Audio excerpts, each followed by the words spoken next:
Olá, estamos ao vivo? Olá, olá. Boa tarde, boa tarde. Estamos ao vivo? Estamos ao vivo, sabadão, aqui em São Luís, super chuvoso. Sejam bem-vindos. Deixa eu descer um pouquinho aqui. Boa noite já, não é tarde não? Aqui ainda tá tarde, se bem que tá com cara de noite, porque aqui tá chovendo hoje, tá trovão aqui, ainda agora tava trovão. E aí, gente, tudo bom? Como é que vocês estão? Como é que vocês estão, meu povo? Chama o povo para essa live, vamos embora conversar sobre o tal do dever de casa. Gente, Big Brother dando pauta, né, gente? Não tem jeito, né? O Brasil não tem jeito, não tem? O Big Brother dando pauta de novo, o Big Brother dando pauta pra gente. O Big Brother determinando o que a gente vai discutir, o que é relevante, o que não é, né? O surfista lá no Big Brother, que eu fui atrás de conhecer, depois eu descobri quem era, eu disse, vixe. Então, como é que vocês estão? Tá todo mundo bem? Eu decidi, porque a gente sabe que não dá pra fazer um post, né, gente? Vocês querem demais, né? Um post pra gente falar de tudo que tem pra falar do dever de casa? Não dá, né? Então, eu decidi fazer uma live, que eu comecei a receber um monte de direct, um monte de marcação. Sabe como é? E eu falei, rapaz, quer saber? Vamos encerrar esse assunto fazendo uma live? Porque aí eu falo tudo, né? Deixa eu colocar o tempo aqui pra me situar no tempo e no espaço. Deixa o pessoal entrar aí.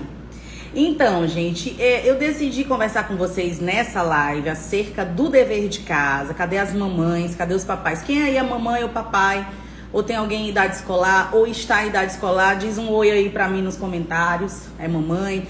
Vocês têm filho de que idade? É criança? Os filhos são crianças? São adolescentes? São o quê? Os filhos de vocês? Comentem aí. Vai lá. Deixa o pessoal entrar e vocês vão comentando aí pra eu ter uma noção quem é que tá aqui nessa live, né? São pais de criança, de adolescente, de jovem. Nós estamos falando aqui para que público? Para qual faixa etária? Mamãe de uma de 10 anos. 10 anos. É a Sil. Geisa, ou Geisa. É Geisa, né? 8 e 10 anos. São dois, né? Vocês são pais e mães e tios e avós de criança de quantos anos, gente? 8 e 5 anos, uma de 15, uma de 9, coragem. Uma de 7 e 11. Então, assim, a gente tá nessa faixa etária aí de infância, adolescência, né? Pelo que eu tô vendo aqui, a gente tá com o pessoal aí de criança e adolescente. Então, vamos começar. Muita gente, depois que eu fiz o post, me perguntou assim, Lorena, mas tu é a favor do dever de casa, né? Tu não tá militando em causa própria, porque o dever de casa é uma prática escolar, né? Primeira coisa, o dever de casa é uma prática escolar moderna, né? O dever de casa surge já no contexto da escola moderna, da escola do século retrasado para cá, né? Século 19, século 20, nós estamos no 21. E, obviamente, antes de existir formalmente uma escola, dever de casa, que a gente chama de dever de casa. Na verdade, vamos lá. Esse nome dever de casa ou lição de casa é o quê? O que é o dever de casa? Na maioria absoluta dos casos, o dever de casa nada mais é do que um conjunto de exercícios práticos a respeito de conteúdos cujas teorias foram trabalhadas na sala de aula, tô certa? Então, quando que uma escola manda um dever de casa de uma determinada disciplina? Quando o professor dá aula teórica, porque em 45 ou 50 minutos realmente é só teoria. Obviamente, eu estou falando aqui de um ensino mais formalizado, né? A gente está falando aqui do ensino da matemática, do ensino do português. Estou falando aqui das disciplinas de escola. Lembrando, eu estou falando de escola, que eu não estou falando de realidade de homeschooling, tá? Não é para homeschooler. É para quem tem criança na escola. Então, a realidade da escola é essa. Você tem um ensino sistematizado de português, matemática, geografia, ciências, né? Tudo ali condensado em 40, 45 ou 50 minutos. Ou até no máximo 1 hora. Algumas escolas adotam 1 hora. Uma para cada disciplina.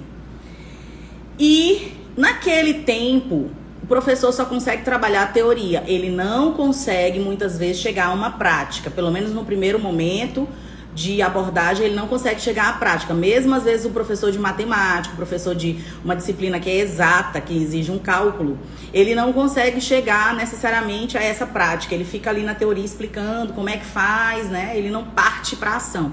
Então, o que é o dever de casa? O dever de casa é aquele conjunto de atividades práticas a respeito de um conteúdo teórico. Mas a gente precisa entender por que tanta gente, eu fiquei até surpresa com os comentários nos posts que eu vi, que me marcaram no meu, no monte de gente, de tanta gente odiar o dever de casa, né? São pais hoje que odiavam o dever de casa quando eram crianças, alunas, e hoje, como pai e mãe, eles detestam também o dever de casa para os filhos deles. Porque a gente no Brasil, especialmente, tem uma distorção acerca do que é a escola, o que é o aluno, o que é o estudante, o que é o dever de casa, o que é a aula, quem é o professor.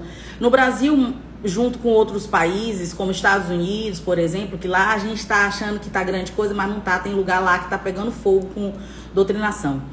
Então, a gente aqui tem uma dificuldade de perceber o que é cada coisa. A primeira questão que deve se dizer é entender a diferença entre um aluno e um estudante, né? Não são a mesma coisa. Na escola, a gente não tem estudantes. Na escola, a gente tem alunos. Então, quando a criança ou adolescente entram na escola, eles estão ali como alunos.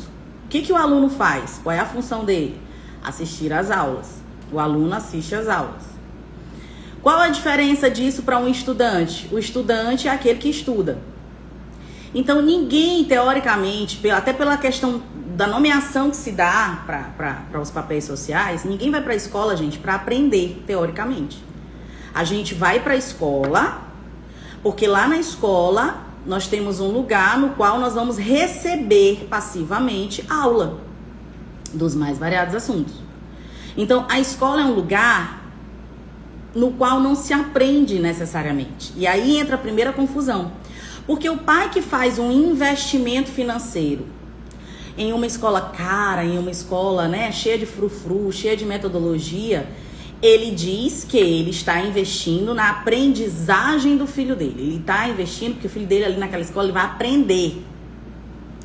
Mas isso está errado. E tanto está errado que o seu filho sai e não aprende. Percebe o que eu estou querendo dizer? O pai de hoje, que foi esse aluno que já pegou essa escola cheia de dever de casa, ele tem a leda impressão, ele tem o enganoso, né? A enganosa impressão de que o filho está indo para a escola para aprender. Mas a escola não está aqui, gente, para ensinar. Porque se a escola tivesse aqui para ensinar, o Brasil não tinha reforço, não tinha cursinho, não tinha uma série de coisas que a gente tem. Se realmente o papel social da escola fosse ensinar, o Brasil não teria cursinho. O Brasil não teria reforço, não teria Kumon no Brasil. O Kumon não teria se criado no Brasil. Por quê? Porque está óbvio que a função social da escola há muito tempo não é ensinar. Ué, Lorena, mas agora travou. Como é que é? Então, eu vou para a escola, eu mando meu filho para a escola para quê? Você manda, teoricamente, no melhor dos cenários, você manda o seu filho para a escola para ele entender conteúdos, conceitos. Ai, meu Deus, mas agora deu nó. Tá, então o teu filho não vai para a escola para aprender. Porque o processo de aprendizagem não é um processo que se dá em 4, 5, 6 horas do dia. Primeira coisa aí que precisa ser derrubada é esse mito de que a criança só aprende enquanto está na escola. O processo de aprendizagem, isso de acordo com as neurociências, com o estudo do cérebro e da anatomia e fisiologia humana, o processo de aprendizagem é um processo que dura em média 24 horas. Para eu aprender um conceito, para eu aprender qualquer que seja uma teoria, eu tenho um tempo de processamento do meu computador de 24 horas, rodando para processar, para entender e para aprender aquilo. Então, quando eu passo 4, 5, 6 horas do meu dia, de 24 horas na escola, eu não posso limitar a minha aprendizagem a essas 6 horas em que eu estou na escola. Por quê? Porque o período em que eu estou na escola, eu não estou aprendendo, eu estou num grupo super heterogêneo, com pessoas de temperamentos diferentes, com pessoas de problemas cognitivos diferentes, com pessoas de, enfim, jeitos diferentes, famílias diferentes. Eu estou no meio de um grupo que não é parecido necessariamente comigo, ou seja, eu posso ser um estranho ali naquele grupo. E naquele grupo, eu preciso aproveitar aquelas 4, 5, 6 horas que eu passo na escola para entender. Então, qual é o compromisso real da escola hoje com um aluno? Fazê-lo entender algo. O primeiro passo para a gente aprender algo é entender algo. Quando eu digo que eu estou no processo de aprender, eu estou antes disso, no processo de compreender. Então, antes de eu poder dizer que eu aprendi algo, que eu sei de fato algo, eu preciso passar pelo processo de compreender algo, de entender algo. Então, hoje a função da escola, basicamente, é com as aulas expositivas, por isso o nome expositiva, de expor, mostrar. O professor mostra e o aluno entende o que o professor mostrou. Eu tô sendo super otimista aqui, né? Tô aqui colocando um cenário perfeito no qual o aluno entende. Porque ele sai da escola sem entender. E, portanto, sem aprender. Se ele não dá o primeiro passo, que é entender, ele não vai dar o segundo, que é aprender. Então, a escola hoje, gente, não ensina. Ela só explica, expõe, mostra, coloca na mesa, aponta. Ué, então como é que eu faço para aprender? Porque eu tô indo para a escola, eu tô mandando meu filho para a escola na esperança de que ele esteja aprendendo. Não, no melhor do cenário, teu filho tá só entendendo. Então, qual é o processo de aprendizagem ideal de quem está na escola? É gastar o tempo em que ele está na escola para entender o que está sendo exposto a ele, para entender o que está sendo, né, mostrado, e sozinho, longe do grupo, numa situação perfeita de isolamento, você estudar para aí sim aprender. Então, o que comumente e vulgarmente a gente chama de lição de casa, dever de casa, inclusive o surfista lá do Big Brother falou, o homem que inventou o dever de casa inventou isso para punir. Primeiro, que não foi um homem que inventou. Segundo, será que ele sabe de que ele está falando? Será que ele tem noção histórica de quando foi que o dever de casa começou a existir? Com certeza não, né? Então, o dever de casa, vulgarmente chamado dever de casa, nada mais é do que um tempo que você separa fora da escola, de maneira solitária, como deve ser, para estudar uma teoria que já te foi mostrada, que já te foi exposta, e, portanto, treinar para aprender. Na escola, gente, o aluno está passivo. O aluno está passivo. Por mais que uma escola te venda uma metodologia ativa, porque eu vejo em propaganda isso, né? A escola adota metodologias ativas. O que a escola hoje chama de metodologias ativas? É o aluno perguntar, tirar uma dúvida com o professor. Eu não tô falando aqui, gente, de uma escola no Brasil inteiro. Eu tô falando da realidade das escolas em geral, do que eu vejo. Você inventa um nome bonito para vender. Ah, o seu filho é protagonista da educação. Ah, o seu filho no centro do não sei o quê. Ah, metodologia. Gente, o que acontece hoje na escola brasileira? O mesmo que aconteceu sempre. Professor ensinando um aluno, é isso. E o que é ativo? O que muita gente na propaganda chama de ele tá com método ativo. É quando o aluno não fica só ouvindo, quando o aluno tem uma certa participação. Ou seja, quando ele se torna um sujeito ativo em algum momento daquela aula, de tal forma que ele tá ali ou fazendo algo, ou perguntando algo, ou se mexendo. Ele não tá ali um robozinho só ouvindo. Na teoria não é isso, mas na prática é isso que acontece. Para chamar uma educação de ativa. E não há tempo hábil com uma carga horária de 200 dias letivos que são exigidos por lei no nosso país, para a gente conseguir fazer um ser humano, na melhor das condições, um ser humano sem problema cognitivo, sem deficiência de aprendizagem, sem nada, aprender todos aqueles conteúdos naquele tempo. Isso é humanamente impossível. Então, o primeiro mito que precisa cair não é o mito do dever de casa, é o mito da escola. Por isso que às vezes vocês me perguntam aqui, Lorena, em que escola eu boto? Na escola mais próxima da sua casa que tenha um ensino razoavelmente bom. Eu sou muito contra esse fetiche da classe média e média alta de colocar o filho na escola mais cara. Eu estudei na escola mais cara e não vi grande diferença de outras escolas, entendeu? A escola em que eu estudei na cidade era mais cara disparada, tipo, muito mais cara. E eu sou uma pessoa mediana, entendeu? Então não teve diferença pra minha vida. Não saiu nenhum Bill Gates lá da escola em que eu estudei, que era mais cara. Não saiu nenhum Zuckerberg de lá. Não saiu nenhum Michelangelo de lá. Só saiu gente normal que hoje tá trabalhando e ralando pra ganhar seu dinheiro. Então, a escola mais cara é, na verdade, um fetiche de status para uma sociedade nova rica, para uma sociedade que se importa com a impressão, que se importa com o faz de conta. E o teu filho continua sem aprender do mesmo jeito do menino da escola da metade do preço. Mas, professora, que base você tem para falar disso? No caso da minha cidade, eu sou dona de um cursinho que tem aluno de todas as escolas. Todas. Todas. Eu atendo a todas. Eu já fiz esse mapeamento. Todas as escolas do circuito ali de preços. E eles todos são iguais. Todos. Todos. Então, gente, quando eu falo isso, não é porque eu acho isso. Eu tô nesse ramo há anos, quase uma década. E eu vejo ano após ano isso sendo mais realidade do que nunca. O pai que gasta 3K, 2K e meio numa escola vai ter o mesmo resultado de um pai que gasta 1K e meio. Estou lhe dizendo isso com toda certeza, você pode me cobrar. Por que eu sei disso? Porque eu estou num cursinho. O que é o cursinho? O cursinho é uma instituição que vive das falhas que a escola cometeu, que a família cometeu, que os alunos cometeram, e ele agora pega esse aluno para tentar dar um jeito de meter esse aluno na faculdade. Então eu vejo toda a mazela da educação bate lá, entendeu? Como se lá fosse um funil final, de lá não passa. Eu vejo problemas que são de criança de 12 anos chegando à minha mão com um adulto de 20. Então, voltando.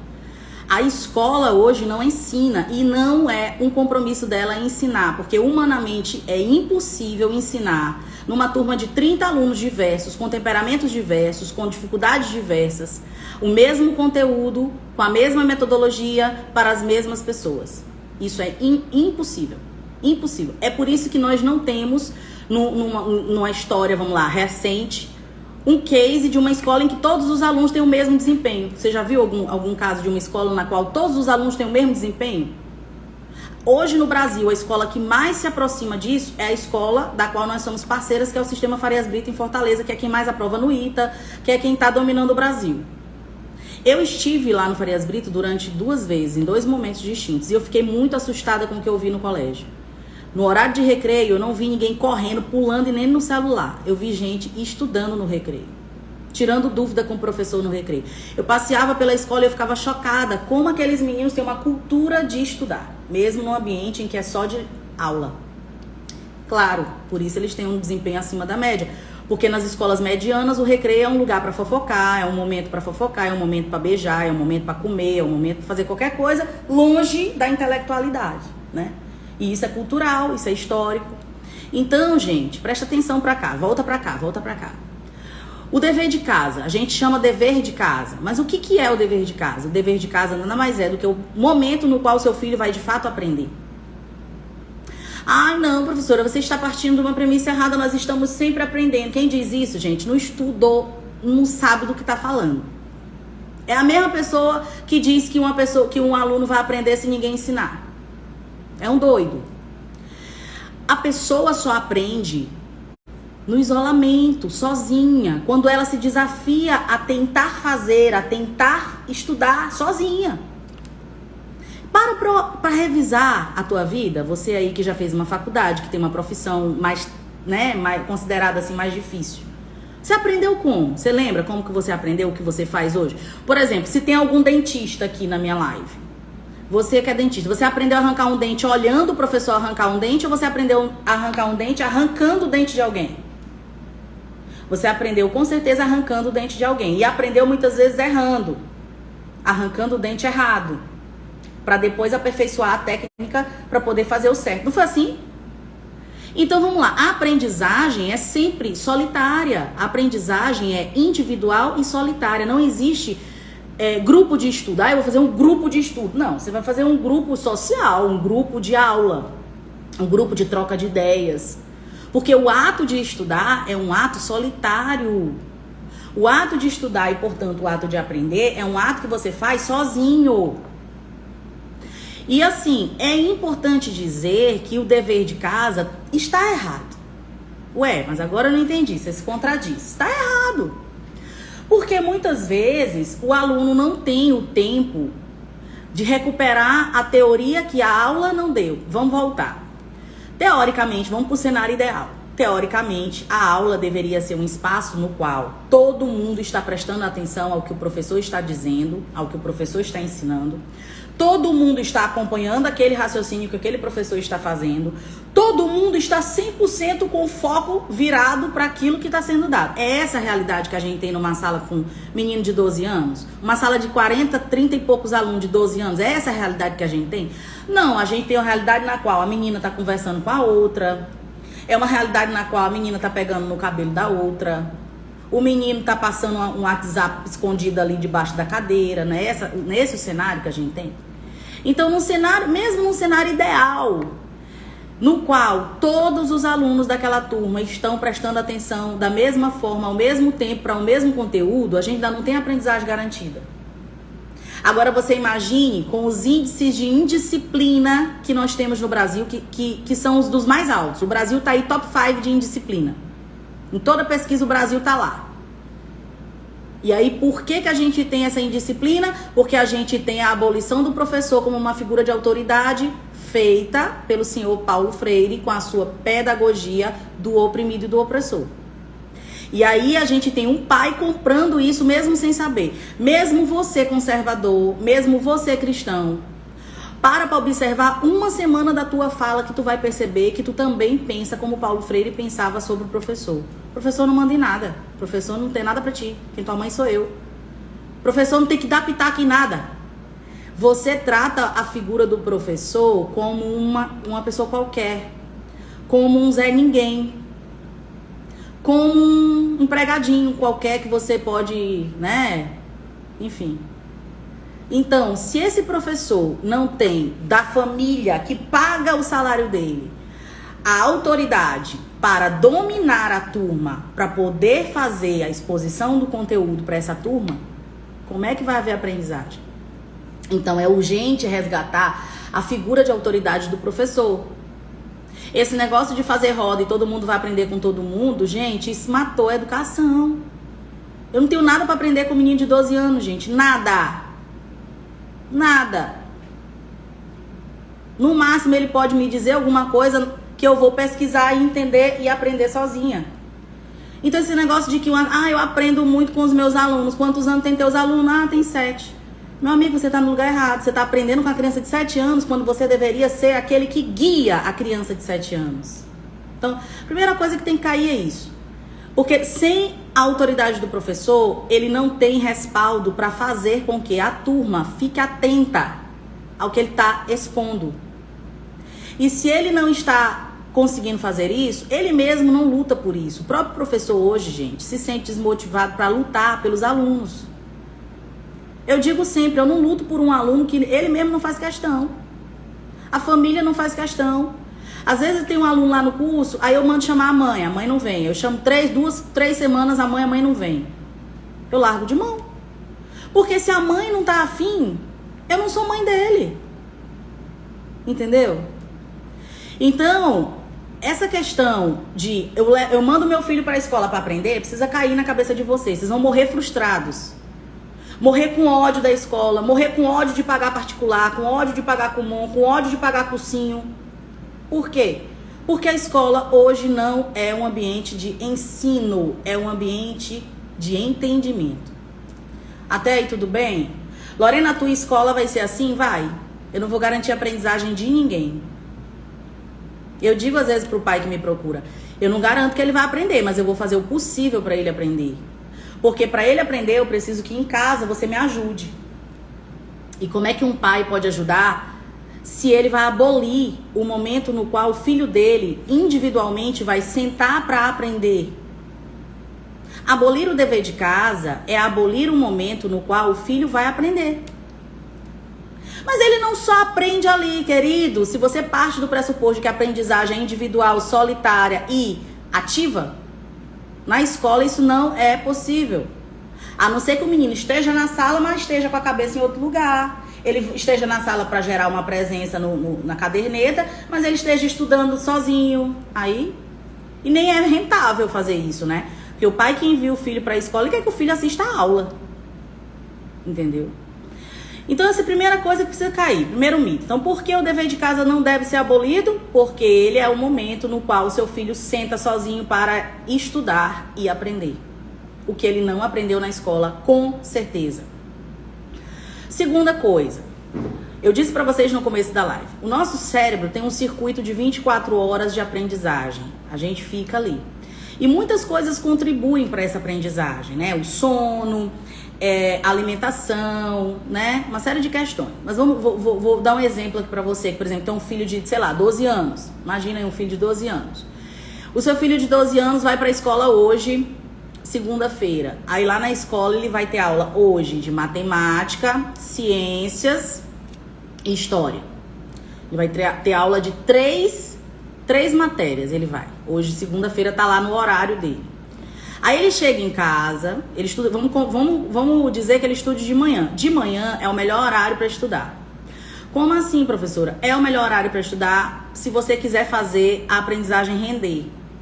Porque quem estuda de manhã tem como, quem assiste a aula de manhã tem como estudar à tarde. Quem estuda à tarde, quem vai para a escola à tarde, ele assiste a aula à tarde e ele precisa estudar à noite. E os pais não fazem isso. Como é que os pais fazem? Eles colocam o menino para estudar de tarde, aí o menino vai para a aula de tarde. Passa de 1 da tarde às 6 da tarde na escola. Aí ele chega da escola, dá o jantar e dá qualquer coisa pro menino fazer. E o estudo do que aprendeu de tarde, do que viu na aula de tarde, vai pro outro dia de manhã. Preste atenção no pulo do gato. Você nunca deve passar uma noite de sono sem ter estudado a aula que você viu. A aula que você viu no dia tem que ser estudada naquele dia. Por quê? Porque você vai respeitar o seu sistema neural de aprendizagem fazendo isso. Então, eu tive aula de manhã de matemática, história e ciências. Qual é o correto?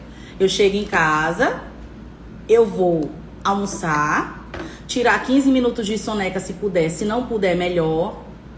Ué, mas não é bom dormir depois do almoço pra recuperar uma criança de 12 anos, um adolescente de 12 anos? Não. Ele vai dormir de noite. Você põe ele pra dormir às 6, 7, 8 horas à noite. Vão ser suficientes pra ele. Ele chega da escola, ele descansa, acordado. Ah, mas eu coloco ele no videogame um pouquinho. Já morreu ali. O estímulo das telas, seja ela de videogame, seja ela de filme, seja ela de celular, corta essa relação que é construída. Então, o ideal seria, ele foi pro colégio, viu? Português, aliás, viu? Matemática, ciências e história. Chega em casa, almoça, descansa acordado, brincando de preferência ou lendo um livro extra. E ele começa de tarde o estudo solitário de ciências, matemática e história. A aula que ele viu de manhã, ele estuda de tarde, para garantir que naquele dia ele vai aprender aquilo que ele viu e vai guardar. Porque o que acontece? Quando você está exposto a uma aula, você está sendo estimulado, né? E quem recebe toda aquela aprendizagem, aliás, aquele conteúdo, é o teu sistema límbico. É uma memória que não vai durar muitas horas. Se você não refizer esse caminho, ela não vai durar. Por isso que às vezes você viu uma aula terça-feira, sexta-feira, se eu te perguntar o que foi a aula de terça-feira, você não sabe. Por quê? Porque você guardou naquele dia só no sistema límbico. Porque você viu a aula, não reviu o conteúdo sozinho no isolamento para estudar e aprender. Daí o que acontece? Você não guarda. Porque no sistema límbico a tua memória é muito curta, ela é descartada. Então, o ideal, e é uma coisa que a gente lá no curso elabora, né, os horários de estudo dos meninos grandes. Aula dada hoje é estudada hoje. Então, se hoje teve aula de quê? Eu pergunto pro aluno quando eu tô elaborando um horário. Aula de quê hoje? Hoje tem física, tem química, tem não sei o quê. Então, o que a gente vai estudar de tarde? Física, química e não sei o quê. Não, professora, mas a senhora não acha melhor? Não. A aula que você viu no dia, você vai garantir que vai aprendê-la naquele dia, para tua memória conseguir processar e arquivar. E aí, qual é o erro dos pais? Os pais pegam, matriculam os filhos na escola, matricula no Kumon, no inglês, no judô, na redação. Não quer saber qual é o horário, não quer saber qual é o dia que tem aula de quê. Quando sai o horário da escola, o menino já tá cheio de compromisso de outras coisas que não tem nada a ver.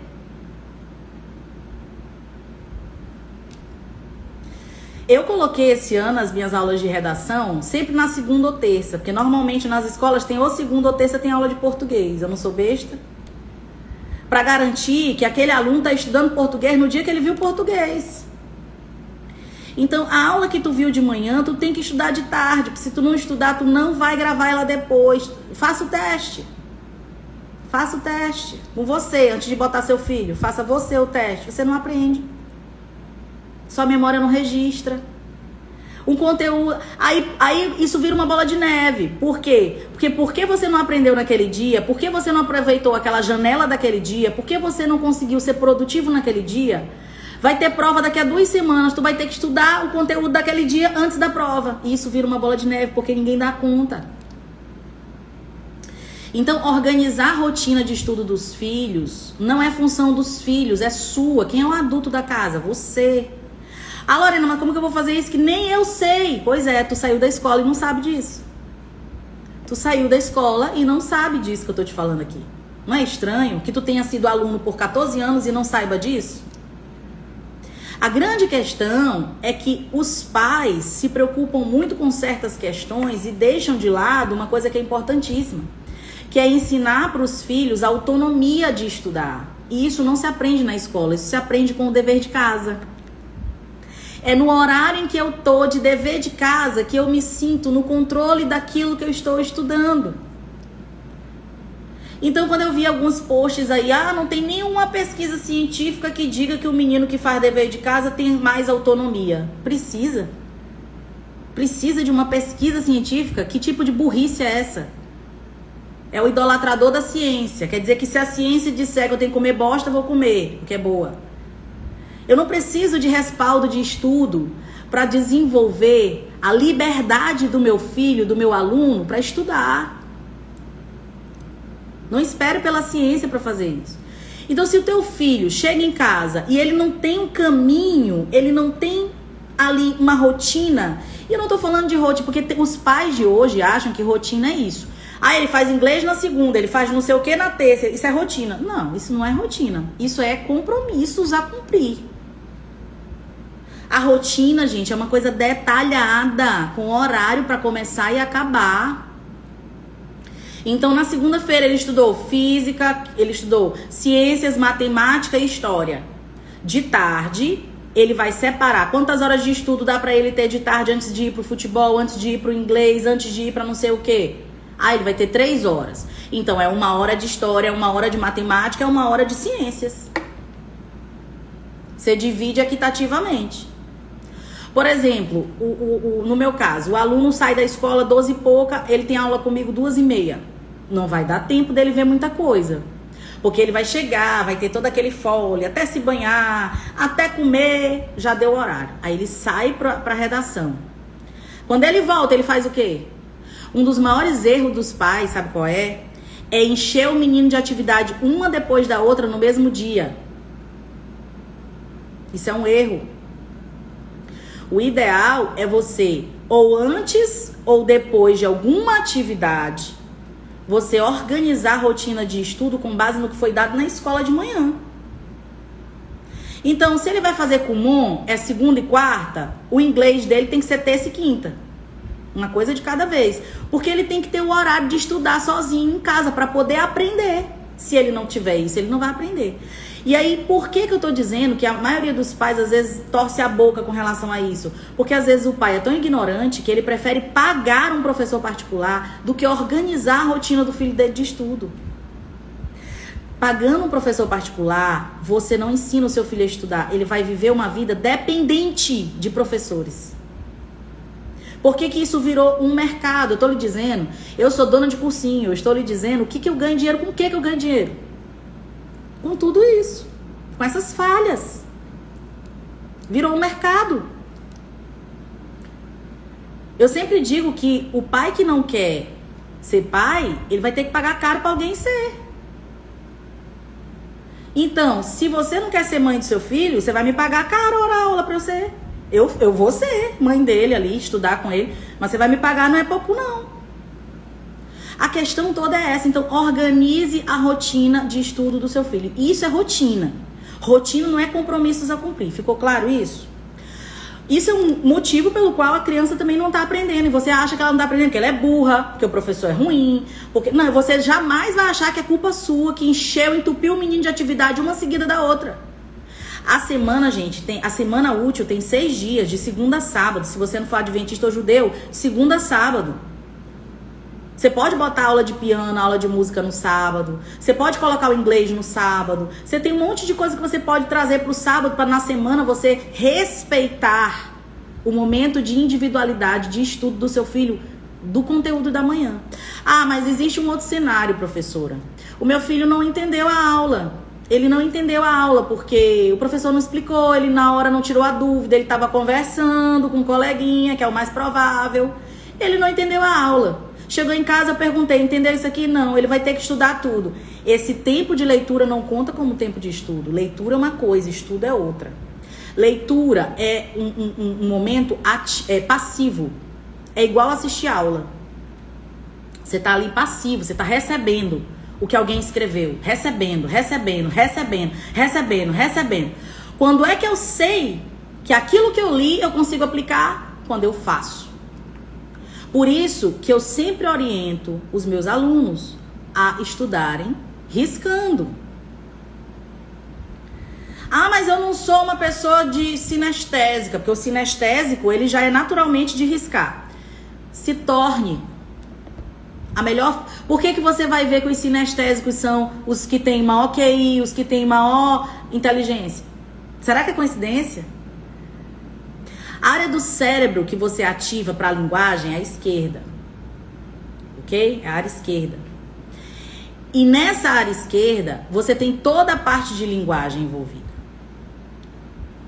Então, pensar sobre um assunto, criticar um assunto, escrever sobre um assunto, tudo tá aqui.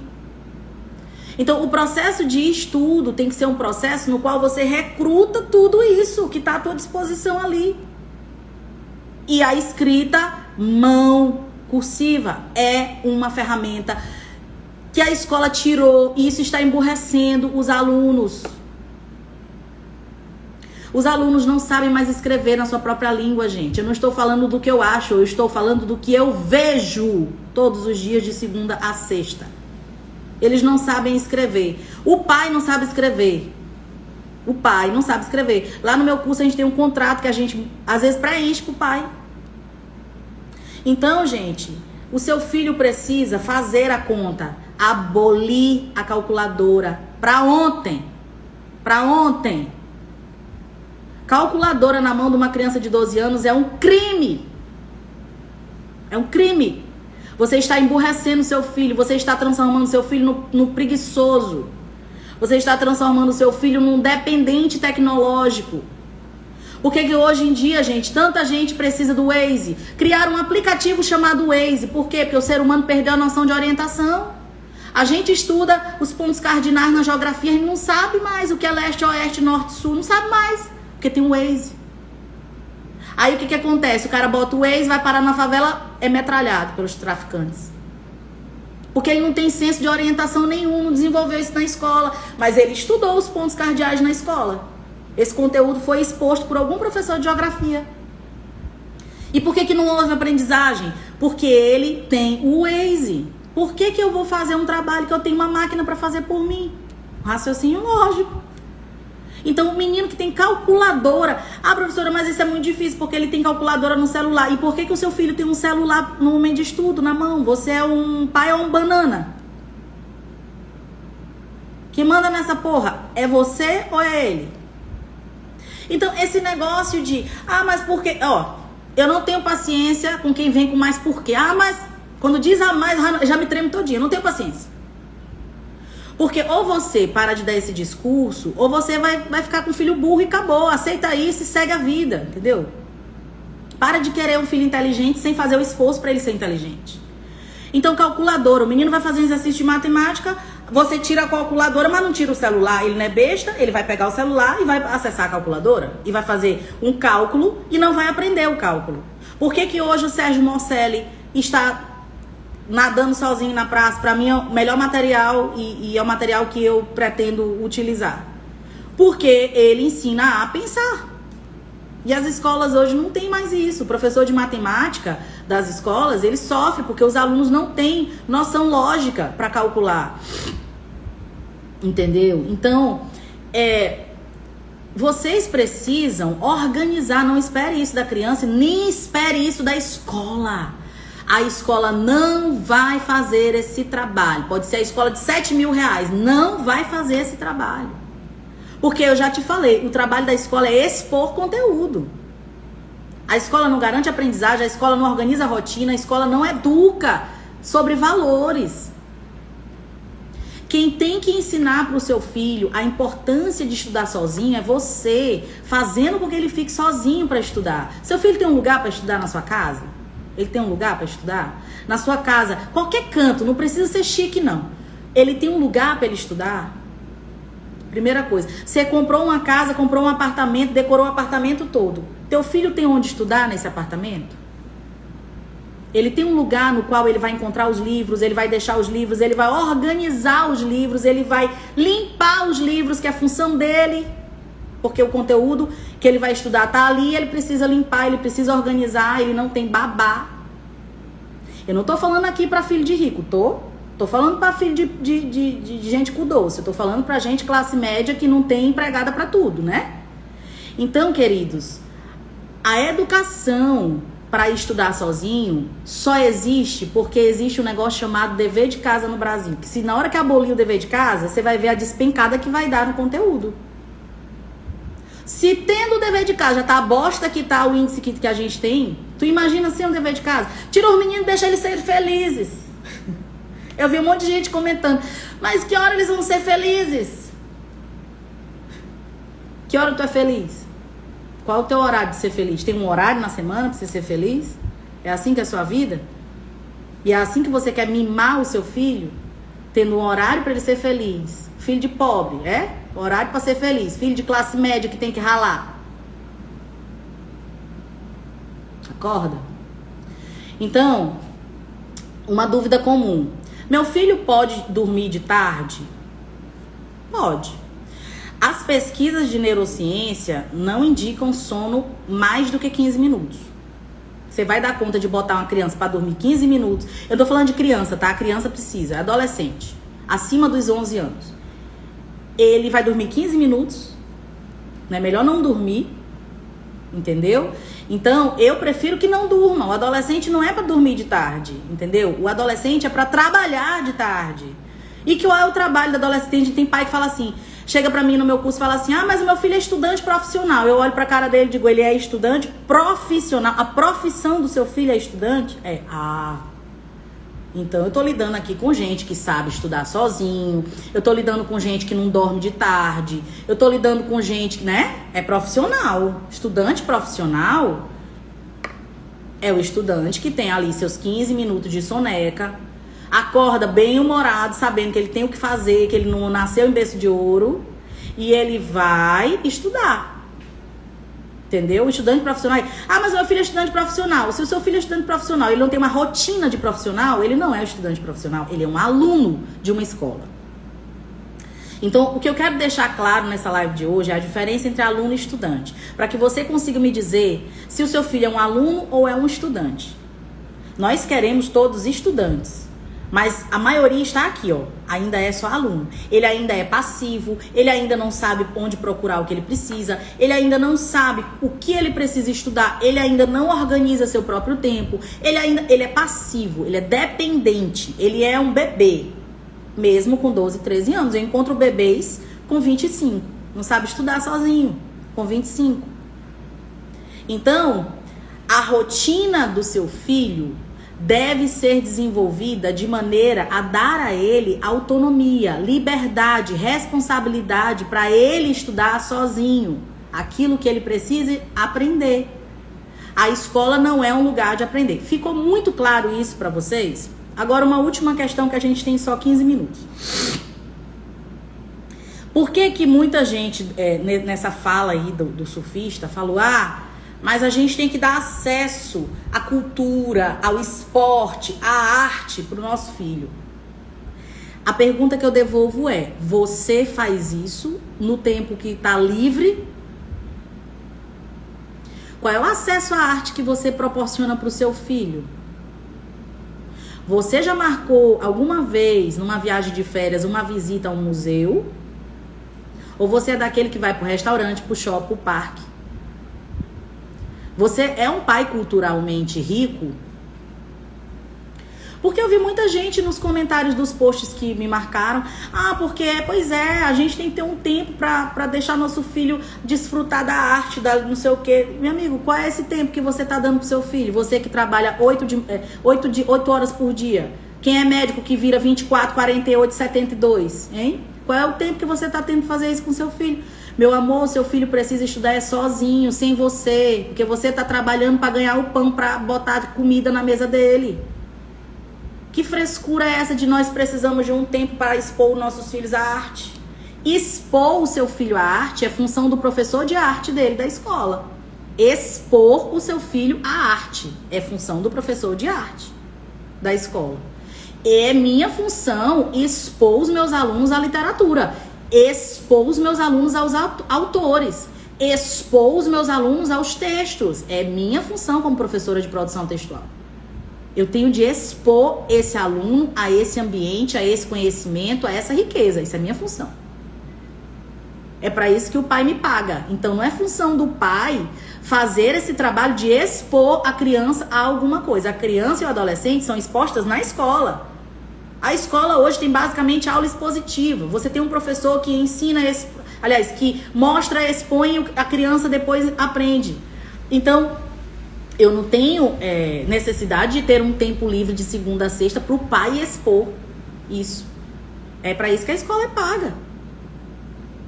A gente precisa dividir muito bem o que é função da escola e o que não é. O que acontece hoje, os pais querem que a escola faça o que não é função dela e a escola quer que o pai faça uma coisa que não é função dele. Não é função do pai que paga uma escola expor um conteúdo. O pai pode tirar uma dúvida? Pode. O pai pode desafiar um filho a fazer uma atividade? Pode. O pai pode bater um conteúdo com o filho? Pode. Mas expor o conteúdo ao filho é função do professor na sala de aula. Mas o meu filho não aprende mesmo com essa exposição. Você já avaliou se o seu filho tem déficit cognitivo? Com esse monte de menino viciado em tela, meu amor, hoje quase nenhum é normal. 2, o seu filho tem comportamento, tem educação para assistir às aulas? E 3, o seu filho consegue compreender que a escola é aquele lugar no qual ele está para aquilo? Ou ele vai para a escola para mostrar o tênis novo pro coleguinha? Ou ele vai para a escola de rico para disputar quem é que vai pegar o jatinho nesse mês e voar? A escola é um clube social pro seu filho? Ou a escola, na cabeça dele tá muito claro que a escola é um lugar no qual ele vai prestar atenção numa aula pela qual tu tá pagando para ele começar um processo de aprender? Entendeu? Para muitos adolescentes, a escola é um clubinho. Eles ficam loucos para chegar segunda-feira. Para quê? Para assistir aula de português? Não, para mostrar o corte de cabelo. Eles ficam doidos para chegar o sábado. Para quê? Para ir para a biblioteca estudar? Não. É para mostrar o ingresso do cinema. É para mostrar o celular novo. As escolas, quanto mais caras, mais clubes sociais são. Aí fica um menino disputando quem é mais rico do que o outro. E o pai se acabando de trabalhar para comprar um tênis de R$1.000 para ele se aparecer na escola. Para o teu filho, para ti, a escola é o que tu acha que é, um lugar para aprender. Mas não é. O teu filho, a escola é um clube social que não difere em nada da igreja, do shopping, da casa do primo. É um lugar no qual ele vai se aparecer pro outro. A escola virou um ambiente de disputa de status. Como é que eu sei disso? Eu estive na escola por 12 anos. E eu via. Eu trabalhei nas escolas mais caras. Uma vez eu fui demitida de uma escola porque eu enquadrei o filho de um deputado. Fui demitida. Porque ele queria bagunçar a minha aula e eu botei ele pra fora e disse que na minha aula ele não vinha mais sem a mãe. Fui demitida. Filho de um deputado. Então, hoje, essa é a realidade da escola. Pro teu filho, tem que ficar muito claro. Quem que vai dizer isso pra ele? É o coleguinha que não tem juiz igual a ele? Não, é tu. Porque tu é o adulto. Tu paga R$2.000 numa escola, bebezinho. É barato? Sai fácil do teu bolso esse dinheiro? Não. Então você precisa ensinar. E você ensina como? É dando tudo. Ele tá cheio de nota baixa, ganhando tênis, ganhando celular novo, ganhando não sei o que, viajando, não sei o que. Você tá compensando a falha do seu filho. Você tá premiando o fracasso do seu filho. E tá com burnout porque trabalha para ganhar um dinheiro igual um filho de uma égua, um dinheiro que só tu sabe como é que tu ganha. O teu filho não faz ideia do cenário. Por isso que eu sou muito a favor do A Vida é Bela, né? Tem pai que é o Guido, né? Da Vida é Bela. Tá destruindo o mundo. Pro menino é só um jogo. A família tá quebrada. Cheque especial, cartão de crédito, tudo argolado. Mas o menino tá com tênis novo. Então isso não é educação. Tu não tá educando. Tu quer que a escola eduque? Tá doido? Não vai rolar. Então a questão, gente, é... Pro seu filho, desde pequenininho, precisa ficar muito claro que a escola é um ambiente para uma finalidade específica. Esse negócio de pegar um menino pobre e botar no colégio de rico é a pior desgraça que tem. Eu vivi minha vida assim. Entendeu? Então, a gente precisa adequar o ambiente no qual o nosso filho vai estudar à nossa classe social. Ah, mas professor, eu quero dar o melhor. Filho, não tenho nenhuma melhor. A bilíngue não é melhor do que a do bairrozinho, não. Se tu duvidar, são os mesmos professores que dão aula em uma e outra, principalmente aqui em São Luís, que é o mesmo grupinho de professor para tudo. O professor que dá aula para mim, dá aula para 5 cursinhos. É o mesmo grupo, só tem eles. Se iluda, não. E você tem que se preocupar com quem é o professor. O professor se importa com seu filho. O professor é um doido, é um maloqueiro, é um drogado. Quem é o professor dessa criança, gente? Como é que você espera que o teu filho passe 5 horas sob influência de gente louca e ele fique bom, e ele fique bem, e ele fique virtuoso? Você expõe uma criança a gente maluca. Você expõe o seu filho a professoras feministas. Como que o teu filho não vai ser feminista, amor? Me explica essa macumba. Claro que vai. Você está expondo o seu filho a uma mentalidade, a uma ideologia que se traveste de professor. Nós somos o que pensamos, nós somos o que fazemos repetidamente. Eu sou cristã aqui, na China, na academia, na igreja, em qualquer lugar eu sou cristã. Isso é o que eu sou. Eu sou conservadora. Então, o professor do teu filho não deixa de ser maloqueiro, fumador de diamba, porque ele tá dando aula, não. Entendeu? Ele é o que é dando aula para ele. Então, mais importante do que saber se a escola tem uma parede bonita, tem um prédio bonito, tem 1001 frufrus, é saber quem é a equipe pedagógica, quem são os professores aos quais meus filhos vão ficar expostos. São adultos maduros, tem família. Essa preocupação os pais não têm. Os pais não querem saber se a professora do filho é uma quenga, que pode até estar dando para ele. Que tem de aluno comendo professor e professor comendo aluno, não tá escrito. Tem aluno que inicia a vida sexual com professora. E a mãe não sabe. Ave Maria, professora. Ei, eu comecei a dar aula, eu tinha 18 anos. No terceiro ano, da idade dos meus alunos. Vocês têm noção do tanto de cantada que eu levava? Eu não era feinha, não, eu era bonitinha. Os meninos tudo doido pela professora, tinha bunda enorme. Usava um jaleco fofão pra ver se disfarçava. Eu sempre usei jaleco fofão pro menino não tocar punheta pensando em mim. Mas acontece, professor come aluna, professora come aluno. Aí a mãe tá descansada que o professor é um anjo. Não, você vai escolher uma escola. Quem são os professores dessa escola? O dono dessa escola, quem é o dono dessa escola? Ei, as escolas daqui grandes, ninguém sabe quem é o dono, ninguém vê o dono. Cresceu tanto que o dono não tá mais nem lá.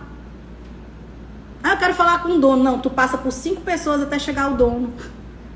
Cara, os pais precisam acordar. E quanto mais caro, pior. Porque quanto mais caro, mais status. E hoje o que se quer com a educação é status. Então, gente, o dever de casa é necessário. É um momento do seu filho aprender. É um momento de você poder direcionar a educação do seu filho. Entendeu? É um momento de dizer, agora você, eu confio em você. Você tá crescendo, você tá se desenvolvendo, você vai ser um adulto maravilhoso. Você vai ter seu ambiente de estudo e ele vai ficar assim, assim, assim. Na segunda você vai estudar isso, isso, isso. Na terça você vai estudar isso, isso, isso. Pega o horário de estudo que a escola disponibiliza na primeira semana, senta com seu filho e monta o horário de estudo dele em casa. Posso fazer depois uma live ensinando, se vocês quiserem, e viralizarem isso aqui, porque ninguém faz nada de graça. Eu posso fazer uma live ensinando a montar horário de estudo, vocês querem? Porque aí você monta os horários de estudo de acordo com o horário da escola. Pegou o horário da escola, o que ele vai estudar cada dia? Você monta o horário dele em casa. Não precisa ser formado em pedagogia para fazer isso, não. Não precisa, tá? Uma coisa fácil. Certo? Temos 4 minutos. Falei pra caramba, né, gente? Não falei nem metade do que eu queria falar aqui pra vocês. Mas essa é uma realidade que precisa ser encarada. Esqueçam o surfista do BBB, que ele já tá com a vida ganha. Ele tá lá ganhando 1 milhão. E esqueça essa história de eu odeio o dever de casa. Ele nem fez dever de casa porque ele nem estudou, tá? Não é a realidade do seu filho, não é a realidade da sua família, não é a sua realidade. Eu acho que tem muito brasileiro doido aí querendo se identificar com surfista. Tipo, acorda, Alice. Não, entendeu? Não é isso a sua vida. Sua vida é outra vida. Você precisa estudar para vencer em alguma coisa. Não dá para ser surfista porque você não tem esse talento, tá bom? Então, gente, eu vou encerrando por aqui. Tenho 3 minutos. Certo? Você não é o que você pensa, você é o que você faz. Você faz porque pensa. E você pensa porque fala. Essa é a ordem. Tá? Ó, crianças de 5 anos, como posso introduzir? Gente, 57 minutos aqui, não vai dar. Vamos fazer uma outra live sobre horário de estudos? O que vocês acham? Eu vou botar uma enquete aqui depois. Vocês cliquem lá na enquete para ver se vocês querem mesmo, tá? Horário de estudo. Vamos falar só sobre horário de estudo. Como que dá para fazer. E essa live vai ser legal, que dá para qualquer idade. Não é só para criança, não. Eu faço isso demais lá no meu curso para adulto, para idoso. No meu curso tem até idoso. Tá bom? Vou tentar salvar aqui a live, tá bom? Depois vocês olham de novo quem chegou depois. Compartilhem com os amigos, tá bom? Um beijo. Foi muito bom estar aqui.